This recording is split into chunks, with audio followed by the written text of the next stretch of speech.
All right, Gator Nation. FanDuel Sports Network, which is a betting site, just dropped their SEC college football win totals, their over and unders for the 2025 through 26 season. Basically, it's a prediction of how many games they think each team in the SEC could win. Alabama and Georgia and Texas are tied at the highest with 9.5. At the lowest is obviously Mississippi State at 3.5. They were a 2-10 team last year. You know, different. Obviously, these numbers range from 3.5 for Mississippi State to 9.5 with the three teams that I just mentioned. In the 3.5 for Mississippi State, 4.5 for both Kentucky and Vanderbilt, 5.5 for Arkansas, 6.5 for both Oklahoma and Florida, 7.5 for Texas A&M, South Carolina, Missouri, and Auburn, 8.5 for Tennessee, Ole Miss, LSU, 9.5 for, like I said, Texas, Georgia, and Alabama.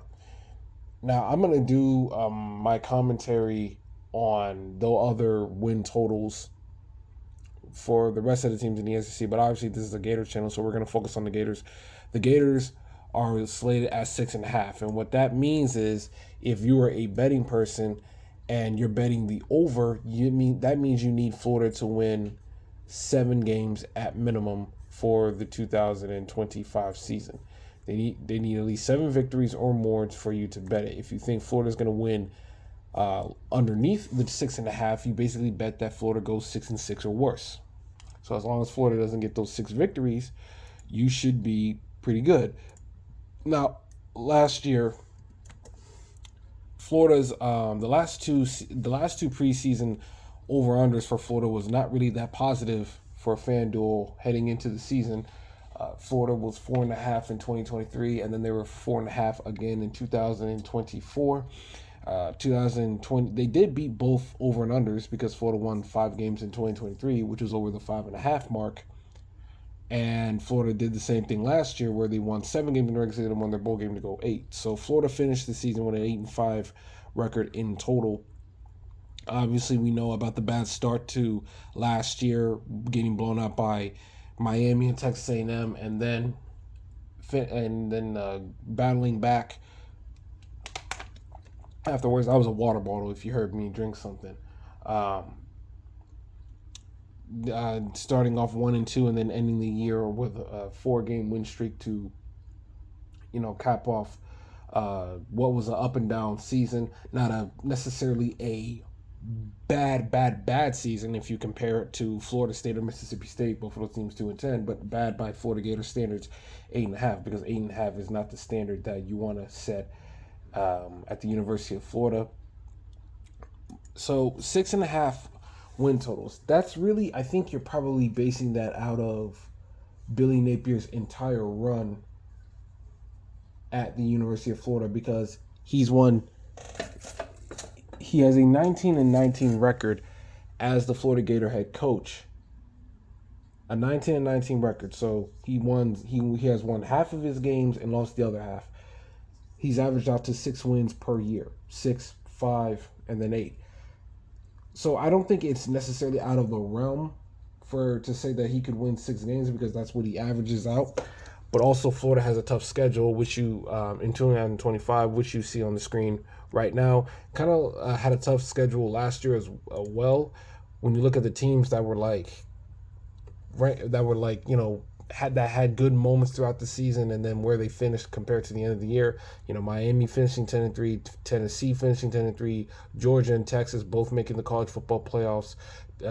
Ole Miss having a 10-3 record, LSU having a 9-4 record. So there was plenty of good teams that Florida faced this past season, and now it projects that they're going to see another list of tough opponents again for the 2025 season. Starting off with LIU, and then you have USF, and then on the road back-to-back weeks with LSU and Miami. Okay, if you're noticing a break in the audio, that's because I had to stop for a second. background noises. I didn't want that interfering in the video, so I'm making a new audio recording to narrate this video. So back to what I was saying about Florida's schedule. I just talked about LIU, USF, LSU, and Miami, but then after their first bye week, they when they come back from their first bye week, they have Texas at home. They're on the road at Texas A&M, and then they have Mississippi State back at the Swamp. Then they have their second and final bye week. They obviously face Georgia, and what will be the final game at Jacksonville for at least a couple of years, because the Jaguars are renovating their stadium, so they're gonna do a game in Orlando, a game in I believe it's Tampa, that they're doing a game in Tampa or maybe Orlando. I can't remember, but they're going to be playing another at another football stadium in Florida that's not at Jacksonville, and then the following year they're going to be in Atlanta for the Florida Georgia matchup, and then they'll go back to the Jacksonville game in 2028. So this is the final year to have Florida and Georgia at Jacksonville, only for a couple of years. They're never going to get rid. I hope, or at least I hope, they never part ways from it. But anyway, they're having Georgia after that second bye week. Then they're on the road at Kentucky. Then then they're back on the road at Ole Miss, and then they finish their season with their two big rivals. Well, two of their three big rivals in Tennessee, Florida State, towards the end of the year. Now, I think Vegas is FanDuel is also pointing out the massive schedule that Florida has. I'm not sure it's as tough on paper as last year's was, because kind of like last year, it's very logo heavy. I think this schedule on paper is a little bit easier than what was on paper for last season's schedule, because this time you have two non-power 4 opponents. Last year you had one in Sanford. This time you have LIU and USF, and you get to start them out the first 2 weeks, so you can work out whatever kinks or bugs are in your system before you ramp up the competition. And then when you look at the teams themselves, Mississippi State, I think, is probably as close to the most confident win outside of LIU and USF that you can get. And then you have Kentucky, who I think they're on a downward trend under Mark Stoops. It seems like he's fed up with the lack of support that he's getting for his football team compared to their basketball team. The fans are pissed off at Mark Stoops for asking for more money, because the last 4 years, Kentucky has trended downward in football. They went from 10-3 in 2021 to 7-6 in back-to-back years in 22 and 23. And then last year they go 4-8 and they didn't even make a bowl game. So for Kentucky fans, they're like, you're asking for more money, but now you can't even make a bowl game now. And if you look at from roster standpoint, Florida has massive talent advantages over Mississippi State and Kentucky, especially at the quarterback position. Kentucky, I don't know what their plan is at the quarterback spot, and that's really what killed them the most last year. Not only losing Liam Cohen, who is the current head coach of the Jacksonville Jaguars, and he did a good job being the coordinator for the Buccaneers, and the Kentucky Wildcats, but they also didn't really have a quarterback. Will Levis for the Tennessee, at least you could say in college, was a very talented quarterback. He hasn't panned out much in the NFL, but for Kentucky, he was pretty good. A little inconsistent sometimes, but he for the most part was good. Last year, they had Brock Vandagriff, who was a career backup for a reason, and then the backup quarterbacks they had behind him weren't that much better. So Kentucky, I think, is going to be a bad team again, and remember, you're repeating the same conference schedule that you did last year. It's just that the locations are inverted outside of the neutral sites matchups. I just talked about the Florida Georgia one, for example. So I don't think Kentucky will be that good of a team this year. And then you look at the final two games of the season. Tennessee, I think FanDuel probably had their 8.5 in terms of wins, maybe in or at least as the over under in before Nico Iamaleava left the program to go to UCLA. And I think that's probably why it's as high. I think if he had did it earlier in the spring, or at least in the winter portal, the number will probably be down. I mean, I think it's about 7.5 or maybe 7. Kentucky has a relatively manageable schedule compared to Florida, Oklahoma, or some of the other tough team, or some of the other teams in the conference. But I think losing Nico Iamaleava could be a big hit to Tennessee's outlook for this season.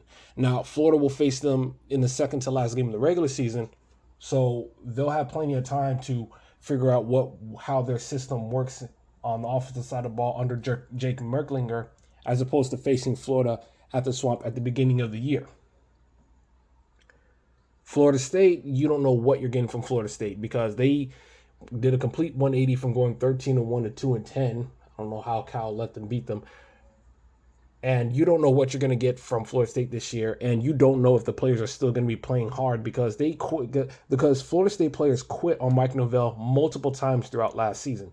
Are they still going to have that same energy to perform well and to finish the year on a strong note, beating your rival in their house again, especially with the way they fought Florida for planting the flag in their on their midfield logo last year? So they probably have that burning in their minds, or at least for the players that are still there from last year.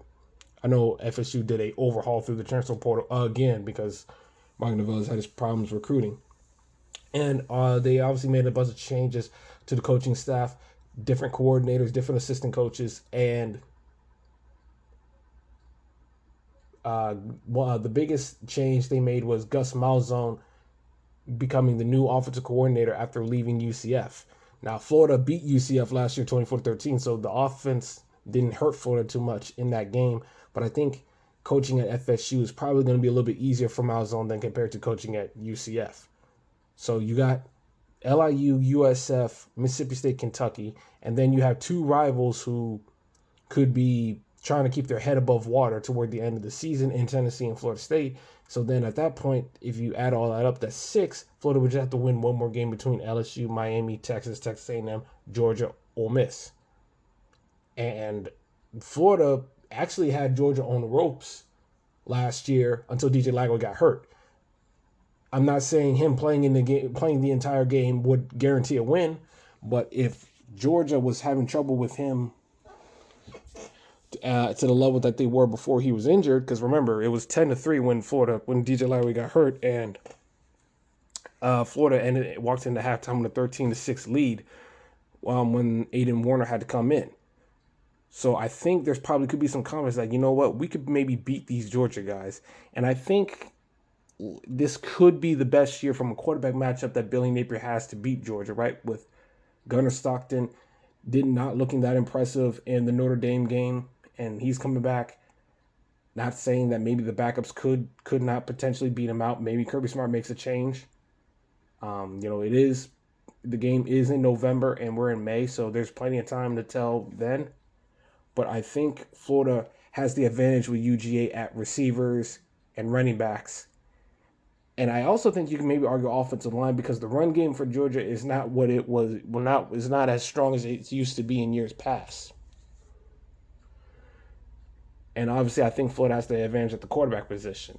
So I think this is it could be a great opportunity for Florida to potentially not just compete, but actually win against Georgia as well. Ole Miss, they have a lot of production leaving them last year, particularly Jackson Dart at the quarterback spot.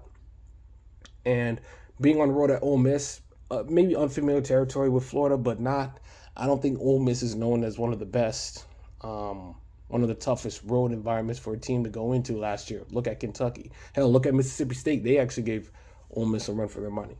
And then you have the other games right there. You have Texas and Texas A&M. Texas A&M was kind of up and down throughout the season last year, kind of a Jekyll and Hyde, so to speak.